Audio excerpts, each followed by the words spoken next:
Fala galera, beleza? Aqui é o professor Lobão do canal Magel e nessa aula de hoje vamos falar de orientação e dos movimentos da Terra. Então nós vamos conhecer um pouquinho sobre o nosso planeta, sobre os movimentos que ele executa e as suas principais consequências, beleza? Então bora para a aula, pessoal. Essa aula então vamos falar sobre o movimento de rotação, aquele que a Terra executa em torno do seu próprio eixo, e do movimento de translação, aquele que ela executa em torno do Sol. Na Idade Média, entre os séculos 5 e 15, os europeus achavam que a Terra estava parada no meio do universo e que o Sol e os demais astros giravam em torno da Terra. Essa ideia ficou conhecida como a teoria geocêntrica. Então, que a Terra é o centro do universo e que os outros astros giram em torno dele. Olha só, então é uma ideia muito antiga de que a Terra era estática e de que o Sol e a Lua giravam em torno do Sol. Lembrando que isso ocorreu na Idade Média, na chamada Idade das Trevas, onde a ciência não era respeitada. Com o passar do tempo, houve uma nova reformulação sobre como que o homem conhecia da Terra. Na primeira metade do século XVI, o astrônomo Nicolau Copérnico defendeu a ideia de que o Sol era o centro do sistema solar e ao redor giravam os planetas. Assim desenvolveu a teoria helicêntrica ou heliocêntrica, lembrando que hélio quer dizer Sol. Então o Sol, o centro do sistema solar, e aí os planetas e satélites estavam girando em torno do Sol. Essa é a teoria aceita pela ciência atual, né, onde então o Sol é a principal massa do nosso sistema solar e os outros planetas, né, e satélites estão girando em torno do Sol. E aí, pessoal, em relação a isso, vamos ver aqui quais são os principais movimentos que a Terra executa, tá? De acordo com a teoria helicêntrica. Primeiro, rotação. O movimento de rotação é aquele em que a Terra gira em torno de seu próprio eixo e que dá origem aos dias e às noites. A duração desse movimento é de aproximadamente 24 horas. Então, o movimento de rotação é aquele que a Terra executa em torno de seu próprio eixo e a sua principal consequência é os dias e as noites.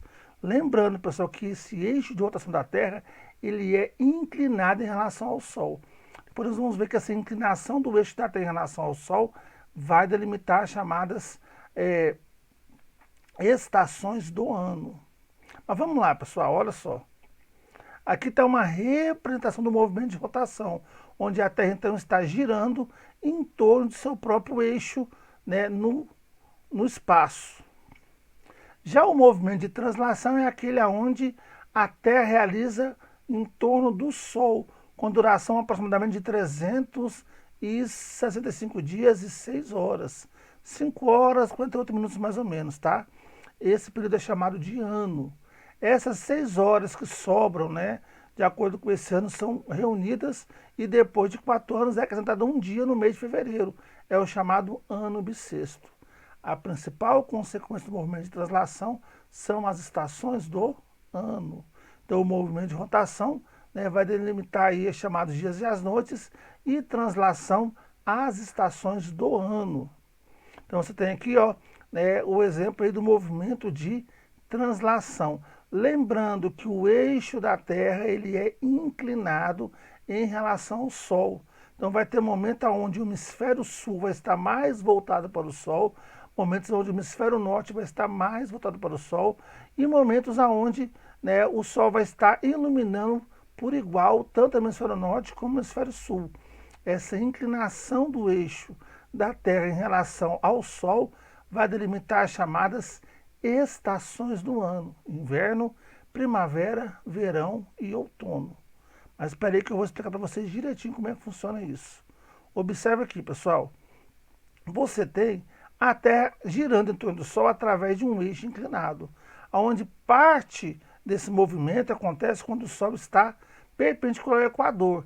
Parte ao Trópico de Câncer, no hemisfério norte, depois retorna para o Equador e, por fim, vai ser aquele momento onde está no Trópico de Capricórnio, no hemisfério sul.